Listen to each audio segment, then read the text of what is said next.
محمدا عبده ورسوله أما بعد فإن خير الحديث كتاب الله وخير الهدي هدي محمد صلى الله عليه وسلم وشر الأمور محدثاتها وكل محدثة بدعة وكل بدعة ضلالة وكل ضلالة في النار.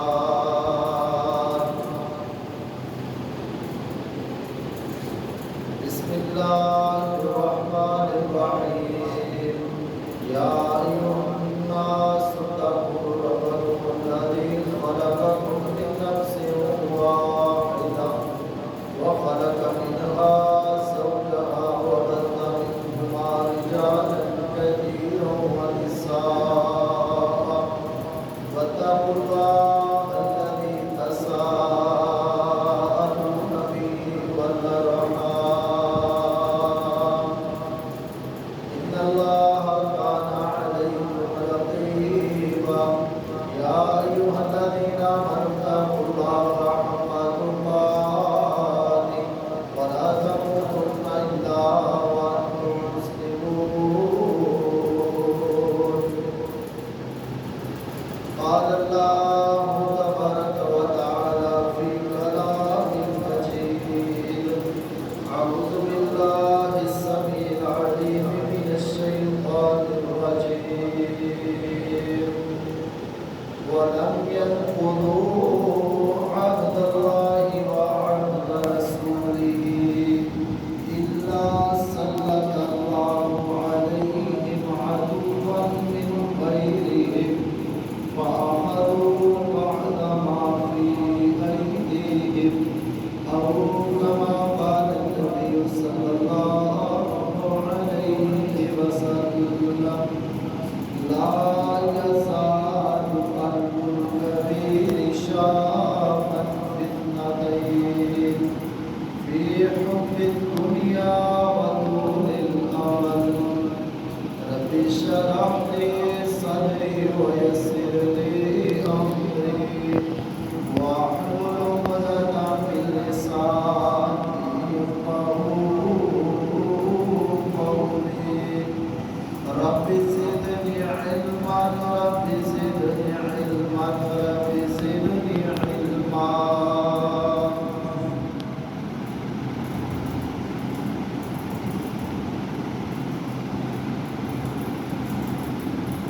ہر قسم کی حمد و ثنا تعریفات تسبیحات اللہ رب العالمین کی کے لیے خاص ہے، جو ساری کائنات کا اکیلا تنہا یکتا خالق و مالک رازق و داتا ہے۔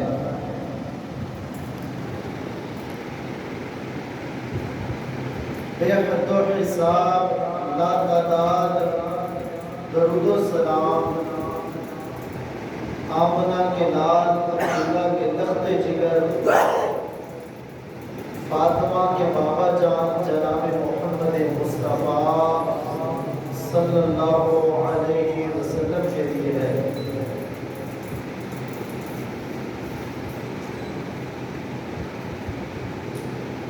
میرے محترم بھائیوں،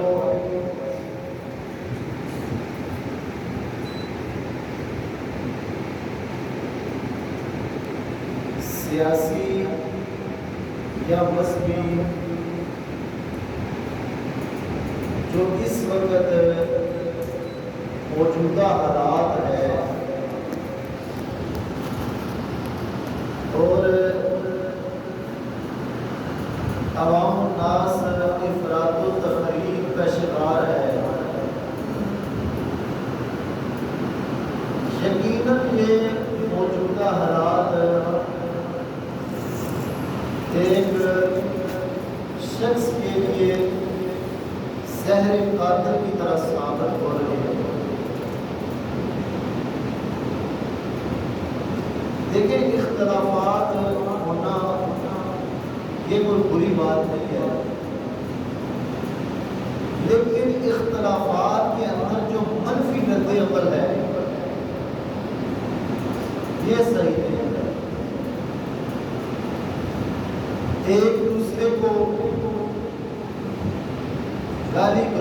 کرنا،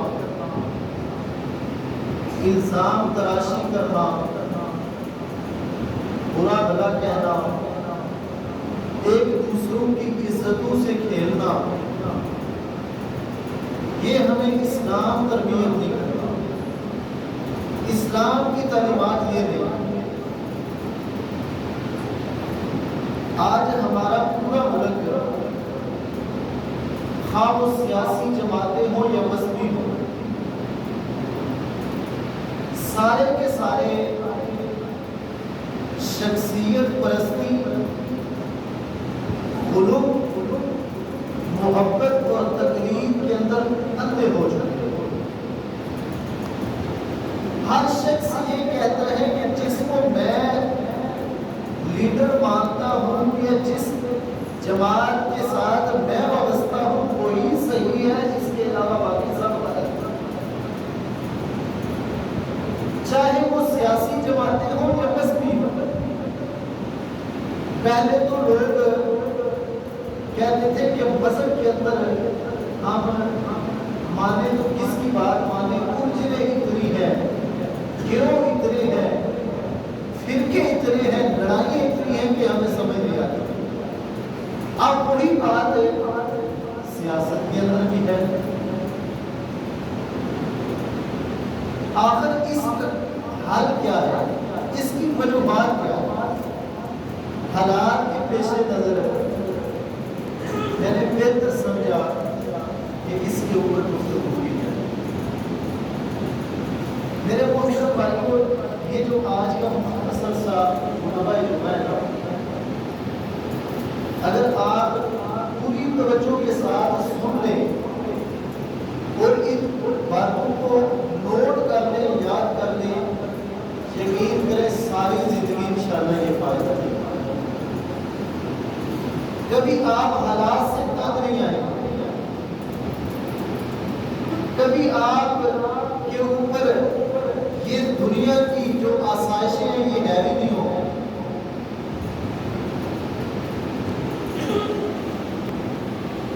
اسلام ہمیں کسی کی بھی عزت اچھالنے کی اجازت نہیں دیتا، الزام تراشی کی بالکل اجازت نہیں دیتا۔ نہ اسلام ہمیں غیبت کرنے کی اجازت دیتا ہے، نہ بخل کے اندر اور بغض اور حسد کی اجازت دیتا ہے۔ اسلام ایک بیانہ روی،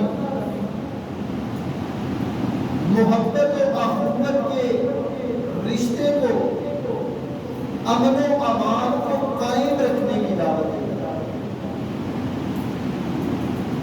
مومن کی صفت یہ ہے، مومن کا اوصاف یہ ہے۔ سب سے پہلے بات سمجھنے کی یہ ہے کہ مومن ہونا ضروری ہے۔ اب مومن کی صفت یہ ہے کہ مومن جو ہے وہ برداشت کرنے والا ہوتا ہے، صبر کو تحمل کرنے والا ہوتا ہے۔ لیس المؤمن بالتعالي ولا التعالي ولا الفاحش ولا البغي، مومن نہ تو طعنہ کرنے والا ہوتا ہے، نہ مومن لعنت بھیجنے والا ہوتا ہے۔ مومن نہ تو فحش کو ہوتا ہے اور نہ بد زبانی بد کلامی کرنے والا ہوتا ہے۔ آپ کسی ایماندار مومن شخص کے ساتھ کتنا ہی برا سلوک کریں، کتنی ہی اس کے ساتھ زیادتی کی جائے، اس کو تنگ کیا جائے، مومن کی جو صفت ہے، مومن کا جو اصول ہے، وہ کبھی بھی اپنے دائرے کو کراس نہیں کرے، وہ باتیں نہیں کہے گا جس سے اسلام نے منع کیا۔ وہ کسی شخص کے ساتھ کتنی ہی ناراضگی کیوں نہ ہو اس پہ لعنتیں نہیں بھیجے۔ طعن و تشریح کرنے والا، گالی گلوچ کرنے والا مومن نہیں ہوتا، ایماندار نہیں ہوتا۔ پھر ہمارے ہاں جو سب سے بڑا اختلاف ہے، جس کے اندر سارا ملک ڈوبا ہوا ہے، وہ ہے خلق محبت کے اندر غلو کرنا، شخصیت پرستی، کہ جو جس کا مقام ہے اس کو اس مقام سے اٹھا کے اور زیادہ بلند کرنے کی کوشش کرنا۔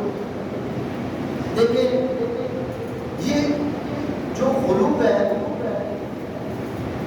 اگر آپ اس پر توجہ کریں نا، شخصیت پرستی اور غلو، تو یہی وہ سبب ہے جو شرک کا سبب بن رہا ہے۔ یہ وہ غلو ہے۔ آپ قرآن مجید کا مطالعہ کر کے دیکھیے، اللہ رب العالمین نے اپنے جتنے نبیوں کو، رسولوں کے پیغمبروں کا ذکر کیا ہے، اللہ نے سب کی جو عقیدے کی صفت ہے اس کو بیان کیا، یا جو ان کی قوموں کے اندر عقیدے کا بگاڑ تھا اس کو بیان کیا۔ حالانکہ زندگی کے اندر انبیاء کی شادیاں بھی ہوئی، ان کے باقی معاملات بھی ہیں، لیکن اللہ رب العالمین نے قرآن مجید کے اندر وہ بیان نہیں۔ جو سب سے اچھی صفت عقیدے کی تھی اس کو بیان کیا۔ اب نبی نوح علیہ السلام کی جو قوم تھی ان کے اوپر عذاب کیوں آیا؟ وجہ یہ تھی کہ جو ان کے دین سکھلانے والے تھے، جو ان کے اولیاء تھے، ولی تھے، جن کو وہ اپنا رہنما مانتے تھے، جن کو وہ اپنا قائد سمجھتے تھے، ان کی محبت کے اندر وہ اتنے اندھے ہو چکے تھے، اتنی محبت اور شخصیت پرستی کے اندر، تقلید کے اندر ڈوب گئے تھے کہ ان کے دنیا سے جانے کے بعد انہوں نے ان کی مورتیاں بنا لی، تصویریں بنا لی، اور ان تصویروں کو سامنے، مورتیوں کو سامنے رکھ کے وہ عبادت اور پوجا پاٹ کرنا شروع کر دیا۔ اسی چیز نے ان کو تباہ و برباد کر دیا۔ حالانکہ وہ نیک لوگ تھے، اللہ کے واقعتاً ولی تھے، اولیاء اللہ تھے، لیکن جو ان کا مقام تھا، مرتبہ تھا، جب ان کے مقام و مرتبے کو یہاں سے اٹھا کے وہاں تک پہنچائیں گے تو یہ غلو ہوگی، شخصیت پرستی ہوگی، جو عقیدے کا بگاڑ بنے گی اور شرک کا سبب بنے گی۔ اللہ رب العالمین قرآن مجید کے اندر ارشاد فرماتے ہیں، یا اہل الکتاب لا تغلوا فی دینکم ولا تقولوا علی اللہ الا الحق۔ یا اہل الکتاب، اے اہل کتاب، لا تغلوا، مت تم غلو کرو، محبت میں اتنے اندھے نہ ہو جاؤ، فی دینکم کہ تم اپنے دین کو ہی بھول جاؤ، اللہ کے حکم کو ہی بھول جاؤ، ولا تقولوا، فرمایا صرف اتنا کہو، علی اللہ الا الحق، جو تمہارے اللہ کی طرف سے حق ہے، سچ ہے۔ اب میرے محترم بھائیوں، ہمارا جو موجودہ حالات ہے، کوئی شخص بھی اپنی پارٹی کے لیڈر کے اوپر منفی جو پروپیگنڈا اس کو سننے کے لیے تیار ہے۔ ہر شخص کہتا ہے کہ میں سب سے بہتر ہوں، میں اچھا ہوں، اور جب ایک دوسرے سے بات ہوتی ہے، اختلافات ہوتے ہیں، بات گالی گلوچ تک جاتی ہے، داد و تشریح تک جاتی ہے، پھر گریبانوں تک جاتی ہے، اور پھر لڑائی جھگڑے اور فسادات تک جاتی ہے۔ حالانکہ جو ہدایت یافتہ لوگ ہیں، جو راہ راست پہ لوگ ہیں، اللہ نے ان کی صفتیں بیان کی ہیں۔ ہدایت والے لوگ جو ہے نا، وہ برداشت کرنے والے، صبر کرنے والے، صبری کا مظاہرہ نہیں کرتے۔ فرمایا اولئک الذین ھدی اللہ فبہداہ مقتدی، اللہ کے ہاں جو ہدایت والا بندہ ہے نا، اس کی ہدایت کو، اس کے راستے کو گمراہ بندہ خراب نہیں کر سکتا، وہ اس کو ڈیپ پلان نہیں کر سکتا اگر اس کا ایمان ہوتا ہے، یقین ہوتا ہے۔ اور جو تعلقات ہے نا میل ملاقات، اس کی سب سے بڑی تباہی کا سبب خلوق اور محبت کے اندر قطعی تکلیف ہے۔ آج ہمارے تعلقات کس بنیاد پر ہیں؟ اگر میں اور آپ محاسبہ کریں تو میرے تعلقات دنیا کے مفادات کے لیے، میرے تعلقات دنیا کے اندر شہرت پانے کے لیے ہے، میرے تعلقات دنیا میں ووٹ کی اس پرچی کو حاصل کرنے کے لیے ہے، میرے تعلقات دنیا میں اپنے آپ کو سب سے اچھا دکھلانے کے لیے، اچھا جو ہے نا بابر کروانے کے لیے ہے کہ میں اچھا ایک انسان ہوں۔ جبکہ دین اسلام کے اندر جو ہمارا مقصد تھا، جو ہمارا منہج تھا، رسول اللہ صلی اللہ علیہ وسلم نے فرمایا من احب للہ وابغض للہ واعطى للہ ومنع للہ فقد استكمل الایمان۔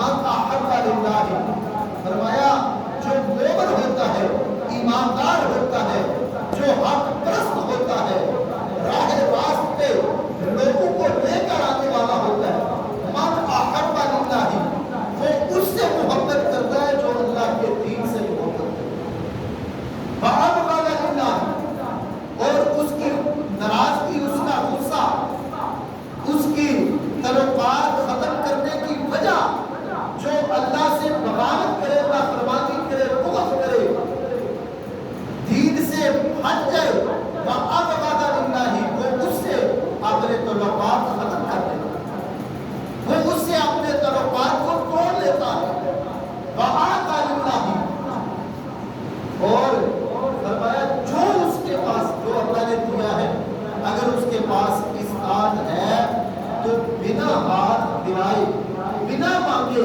وہ اپنے بھائیوں کی مدد کے اندر ہے۔ منع للہ جس سے اللہ نے انہیں منع کیا ہے، جس سے اللہ نے انہیں روکا ہے، وہ اپنے تعلقات والے لوگوں کو بھی اس سے روکنے کی کوشش کرتا ہے، منع کرنے کی کوشش کرتا ہے۔ فقط استکمل الایمان فرمایا یہ کامل ایمان کی نشانی ہے۔ اگر یہ نشانی آپ میں موجود نہیں ہے، آپ مکمل ایماندار نہیں ہیں۔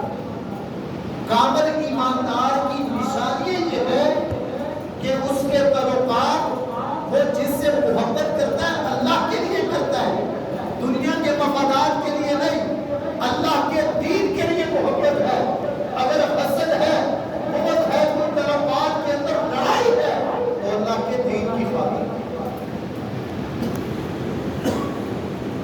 اللہ اکبر۔ پھر میرے محترم بھائیوں یہ جتنی لڑائی ہے، یہ کرسی کی سیاست کی جو لڑائی ہے، جمہوریت کی جو لڑائی ہے، آج اقتدار کی لڑائی، یہ آج ساری کی ساری لالچ، ہرس اور طمع کی بنیاد ہے۔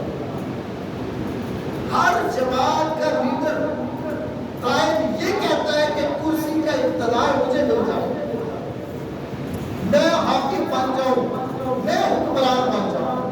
ہر شخص کی چاہتا ہے دوسرا ذلیل ہو جائے، دوسرے کی عزت خراب ہو جائے، میں معاشرے کے اندر عزت پا جاؤں اور مجھے یہ کرسی کا اقتدار مل جائے۔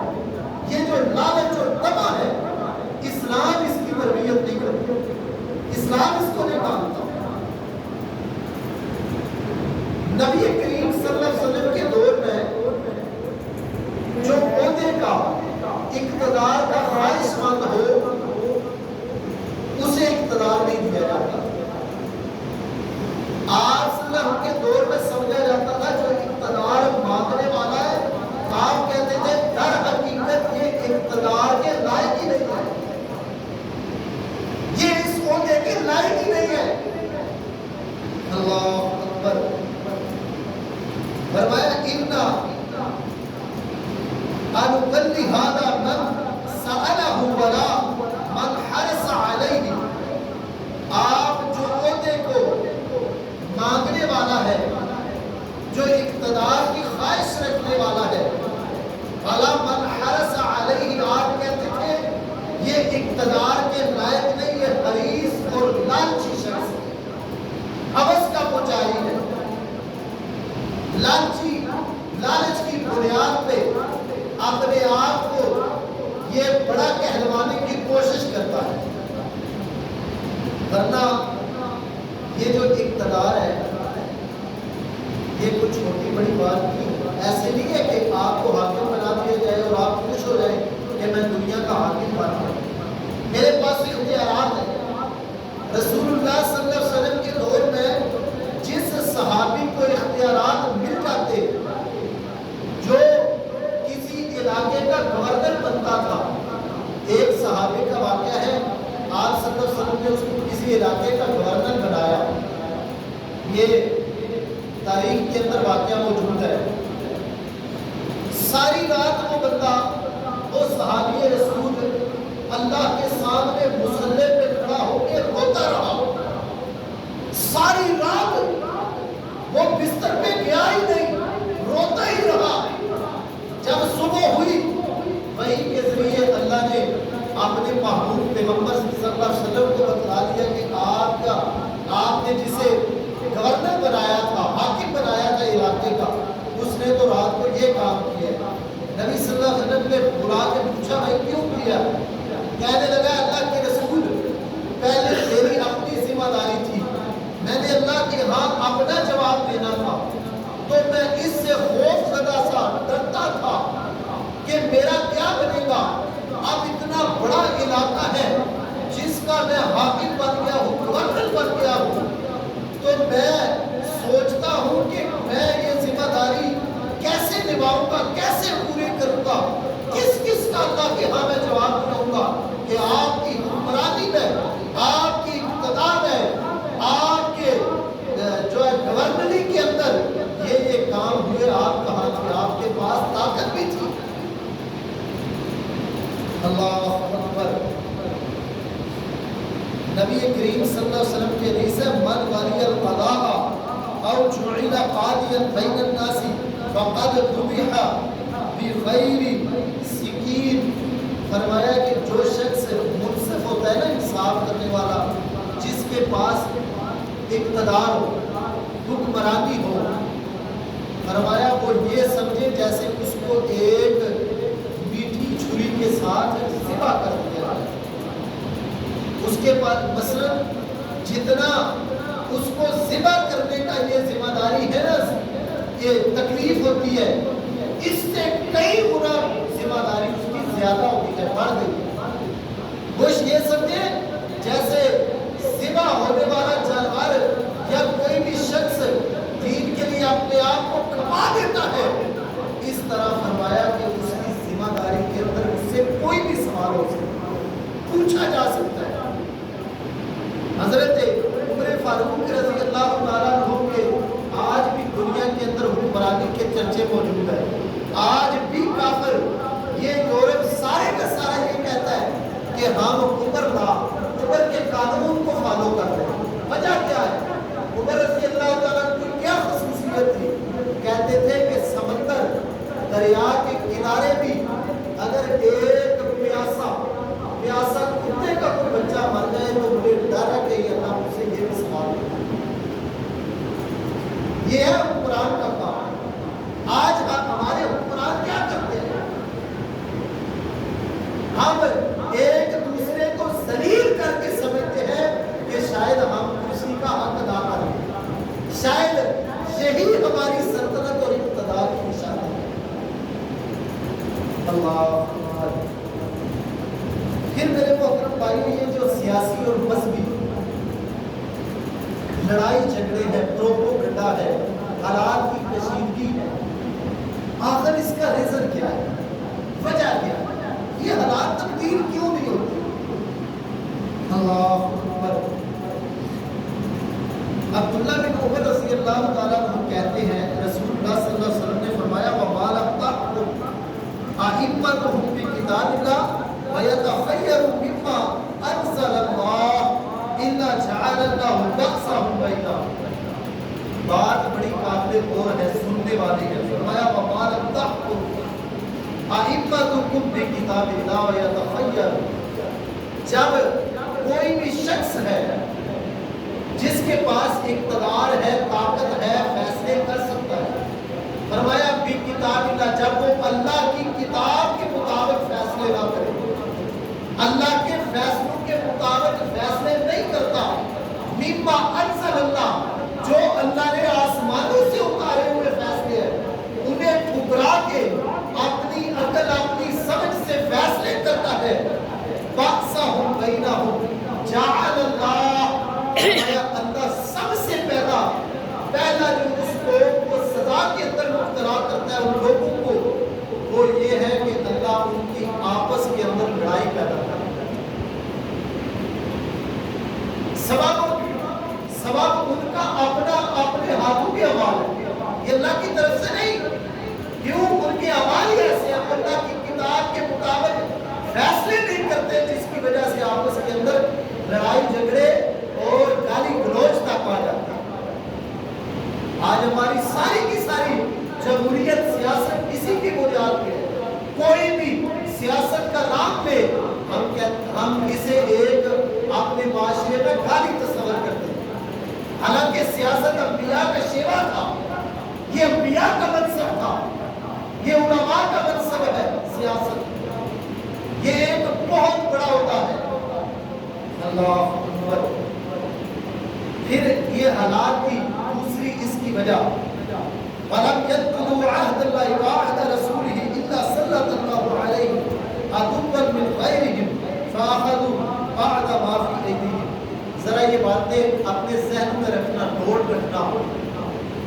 وَلَمْ يَدْخُلُوا عَهْدَ اللَّهِ، جو شخص اللہ اور اللہ کے رسول کے عہد کو توڑے، جو اللہ اور اللہ کے رسول سے وعدہ ہے، عہد ہے، اس کو توڑ دے۔ ہم نے لا الہ الا اللہ محمد رسول اللہ پڑھا، ہم نے اللہ سے عہد کر لیا، وعدہ کر لیا، ہماری زندگی اپنی مرضی کی نہیں ہے، ہمارے شب و روزہ اپنی مرضی کی نہیں، ہمارے فیصلے اپنی مرضی کے نہیں، ہم نے یہ اللہ سے عہد کر لیا، وعدہ کر لیا، میری ساری زندگی اللہ تیرے حکم کے مطابق گزرے گی اور اس کا طریقہ رسول اللہ صلی اللہ علیہ وسلم کا طریقہ۔ لیکن فرمایا جس نے اللہ اور اللہ کے رسول کے عہد کو توڑا، الا سلط اللہ علیہم عدوا من غیرہم، الا سلط اللہ، اللہ سب سے پہلے اوپر مسلط کرے گا عدوا من غیرہم، جو ان کے سب سے بڑے دشمن ہیں، اللہ ان کو ان کے اوپر حکمران مسلط کر دے۔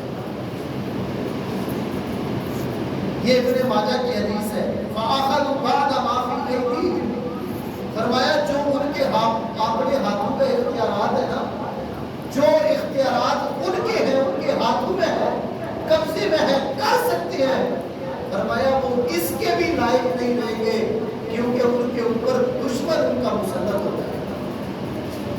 آج موجودہ حالات اگر دیکھیں تو پورے کے پوری یہ اسلام اس کی عکاسی نہیں کرتا جو حالات ہمارے ملک کے ہیں۔ آج یہ ملک ہمارا ہے، بنیاد لا الہ الا اللہ ہے، اس کے لیے لاکھوں کروڑوں ہمارے آباء و اجداد نے قربانیاں دی کہ ہمیں ایسا خطہ ملے، ایسا علاقہ ملے جس میں قال رسول اللہ کا قانون ہو، اللہ کے کتاب کا نفاذ ہو اور نبی صلی اللہ علیہ وسلم کی شریعت کا نفاذ ہو۔ آج اس ملک کے اندر رہ کے ہم کافر کے ہاتھوں میں جکڑے ہوئے ہیں، ہم غلام ہیں، ذہنی غلام ہیں، غلامی کی زندگی گزار رہے ہیں۔ وہ کافر ہمیں گائیڈ کر رہا ہے، جس طرح وہ چاہتا ہے وہ اس ملک کے حالات تبدیل کرتا ہے۔ وہ کہتا ہے مہنگائی کر دو، مہنگائی ہو جاتی ہے، بندے فلاں کو ختم کر دو، ختم ہو جاتا ہے، فلاں کو پابند سلاسل کر دو، ایسے ہی کیا جاتا ہے۔ اس کی سب سے بڑی وجہ یہ ہے ہم نے اللہ کے دین کے ساتھ بغاوت کی، ہم نے اللہ کے عہد کو توڑا، ہم نے اس کو پامال کیا، ہم نے اللہ کی کتاب کے مطابق فیصلے نہیں کیے۔ آج یہ ہمارا حال ہے۔ اگر ہم چاہتے ہیں ہمارے ملک کا نظام اچھا ہو، ہمارے ملکی نظام صحیح ہو اور ہمیں وہی پاکستان ملے جو ہمارے آباء و اجداد نے لیا تھا، جس بنیاد پہ لیا تھا، وہی نظام ہو، وہی نفاذ ہو، تو اس کا ایک ہی حل ہے میرے محترم بھائیوں، نہ فلاں پارٹی ہے، نہ فلاں پارٹی ہے، نہ فلاں گروہ ہے.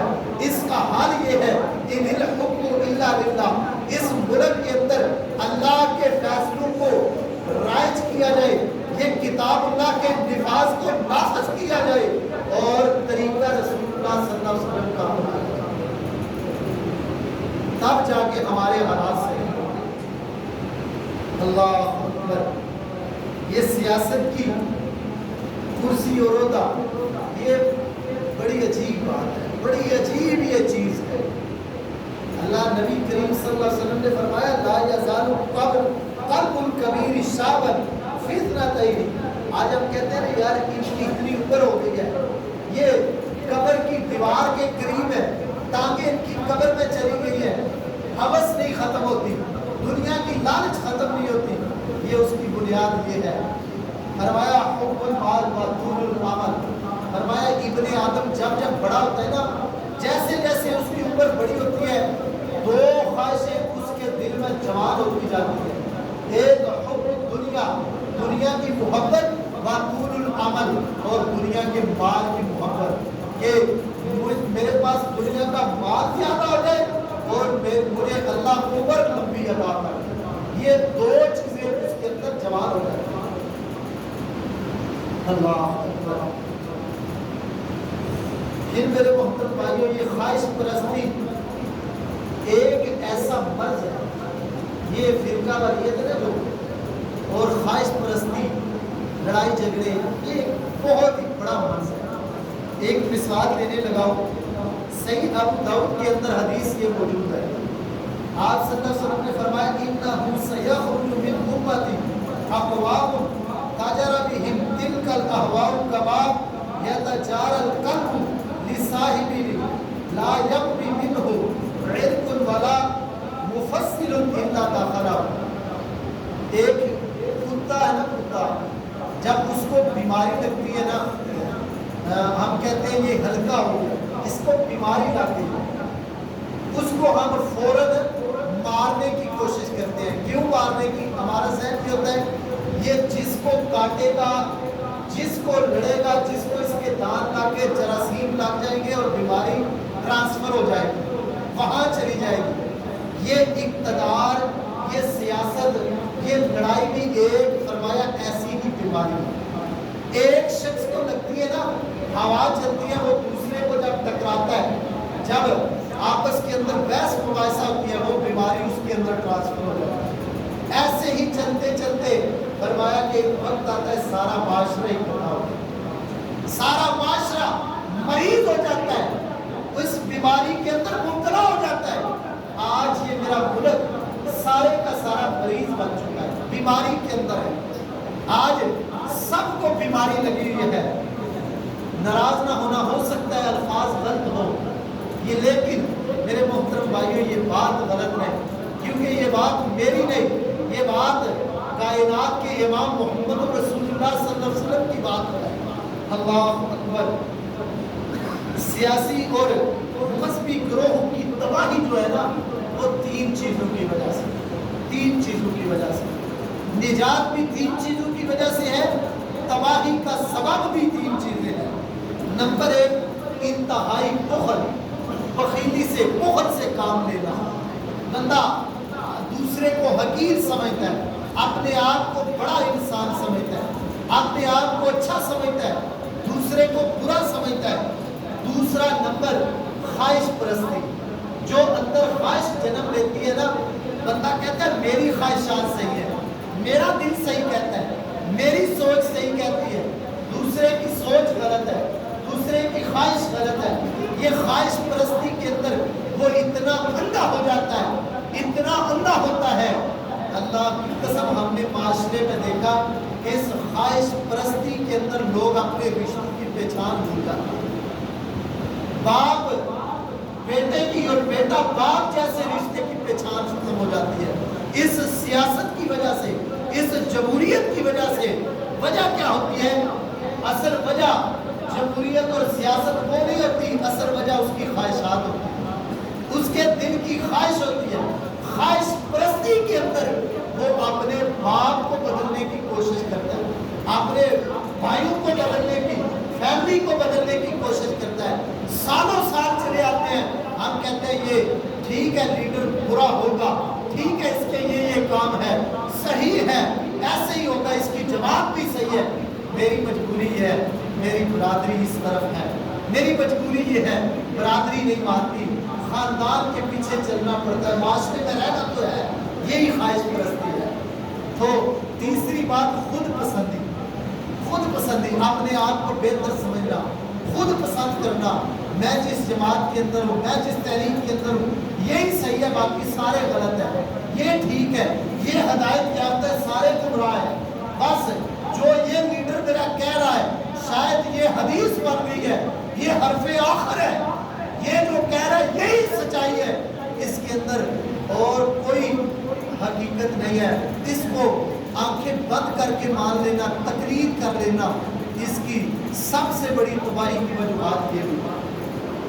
اور تین چیزیں جو نجات والی ہیں وہ یہ ہے کہ ظاہری اور پوشیدہ دونوں حالتوں کے اندر بندے کے دل کے اندر اللہ کا ڈر، بندے کے دل میں اگر اللہ کا خوف، اللہ کا ڈر ہو، ظاہری حال کے اندر بھی اور پوشیدہ میں بھی، تو وہ اگر اس سے گناہ ہو بھی جائے لیکن وہ ظلم اور زیادتی نہیں کرے گا، کسی کا حق نہیں مارے گا۔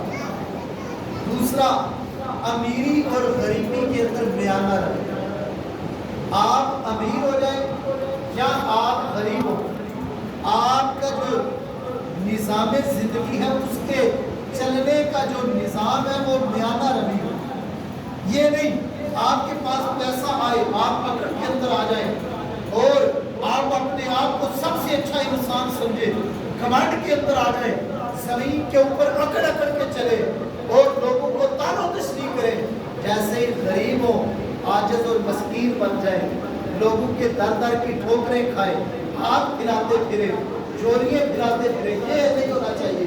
غریب ہو یا امیر ہو ایک معیار ہونا چاہیے آپ کی زندگی کا، میانہ روی ہو، اور پھر غصے اور خوشی کی حالت کے اندر، ناراضگی کے اندر بھی، خوشی کے اندر بھی، دونوں حالتوں کے اندر انصاف کرنے والا ہو، انصاف کے دامن کو پکڑنے والا ہو، چاہے کوئی ناراض ہو جائے، چاہے کوئی راضی ہو، غصے میں آئے، کچھ بھی ہو، جو بات حق ہے، جو بات سچ ہے، جو انصاف ہے، وہ میری جماعت کی خرابی کیوں نہ ہو، جو سچ ہے میں اس کو بیان کروں، جو حقیقت ہے میں لوگوں کو بتلاؤں، ان کے سامنے لے کے آؤں۔ اللہ اکبر، یہ تین حالتیں ہیں، ان میں ہمارا جو کرنے کا کام، یا ایھا الذین آمنوا علیکم انفسکم لا یضرکم من ضل اذا اہتدیتم، فرمایا ہے وہ لوگوں جو ایمان لے آئے ہو، علیکم انفسکم، اپنے آپ کو بچا لو، اپنے آپ کو کنٹرول کرو، لا یضرکم، جب تم اپنے آپ کو بچا لو گے ان جھگڑوں سے، ان لڑائیوں سے، ان فسادات سے، لا یضرکم، پھر لوگوں کی گمراہی، لوگوں کے فسادات، لوگوں کے فتنے، فرمایا تمہیں نقصان نہیں پہنچائیں گے، پھر تمہارا کوئی نقصان نہیں ہوگا، اذا اہتدیتم، پھر اللہ تمہیں ہدایت پہ قائم رکھے گا، تم ہدایت پہ رہو گے۔ اللہ اکبر، میرے محترم بھائیوں، غزوہ خیبر کے موقع کے اوپر حضرت علی رضی اللہ تعالیٰ عنہ کہتے ہیں رسول اللہ صلی اللہ علیہ وسلم نے فرمایا فواللہ لأن یہدی بک رجل واحد خیر لک من حمر النعیم، آپ کے کسی ایک جملے کی وجہ سے اگر کوئی ایک شخص راہ راست پہ آ جائے تو فرمایا یہ سرخ اونٹوں سے زیادہ بہتر ہے کہ آپ کسی انسان کو اچھی بات کریں۔ اپنی ایک دو بات کر کے اپنی بات کو ختم کروں گا۔ جو طارق بن شہاب کہتے ہیں کہ نبی کریم صلی اللہ علیہ وسلم سے ایک شخص نے سوال کیا افضل جہاد کون سا ہے، تو کہنے لگے دنیا میں سب سے افضل جہاد یہ ہے جابر حکمران، ظالم حکمران کے سامنے کلمہ حق کا کہنا، کلمہ حق کہنا، سچائی کی بات کہنا، یہ افضل جہاد۔ پھر میرے محترم بھائیوں، جو مومن ہوتا ہے نا وہ اقتدار کے اندر بھی آئے، ان اللہ یأمرکم ان تؤدوا الامانات الی اہلہا، وہ امانت دار ہوتا ہے، امانتوں باہر کی طرف سپرد کرنے والا ہوتا ہے، لٹانے والا ہوتا ہے۔ تو میرے محترم بھائیوں، یہ جو حالات ہے، یہ ان حالات کا مقابلہ کرتے ہوئے اپنے آپ کو آپ دین اسلام کے اندر لے کے آئیں، داخل کریں، انشاءاللہ آپ ان حالات کا مقابلہ کریں گے۔ ہر ایک شخص یہ اپنی ذمہ داری سمجھے کہ کم از کم ایک بندے کو میں نے یہ دین کی باتیں سمجھائی، ایک بندے کو۔ اسی پیش نظر میرے محترم بھائیوں، ہماری جماعت جو سیاست کے اندر آئی ہے، مرکزی مسلم لیگ، وہ دین کی بنیاد کے اوپر ایک ایسی سیاست لے کے آ رہی ہے جو اختلافات کے اندر نہیں، لڑائی والی نہیں، گالی گلوچ والی نہیں، تان و تشنیع کرنے والی سیاست نہیں، اسلامی سیاست جو قرآن و حدیث کے عین مطابق جو انبیاء کا شیوا تھا اس کے مطابق جو سیاست ہے، اس کے لیے ہمارے حبیب محترم کا اعلان ہے۔ انشاءاللہ یہ 28 مئی کو یہاں سے قافلے روانہ ہوں گے، تقریباً 11:30 12 بجے تک دن کو نکلیں گے، اور شام 5 بجے منار پاکستان لاہور کے اندر ایک بہت بڑا اجتماع ہے، صرف اس وجہ سے کہ ہم نے باقی جو جماعتیں ہیں، پارٹیاں ہیں، گروہ ہیں، ان کو دکھانا ہے بھئی سیاست جو ہے وہ گالی گلوچ لڑائی جھگڑے کا نام نہیں ہے، سیاست یہ انبیاء کا شیوا ہے، اور انشاءاللہ جو دین کی صحیح معنوں کے اندر سیاست ہے، ہم نے ہر ایک فرد تک، اس کے دل تک، اس کی تربیت انشاءاللہ اس کی ذہن سازی کرنی ہے کہ اصل جو ہے اسلامی سیاست کیا ہے۔ اللہ سب سے پہلے کہنے والے کو، پھر عمل کرنے والوں کو توفیق عطا فرمائے۔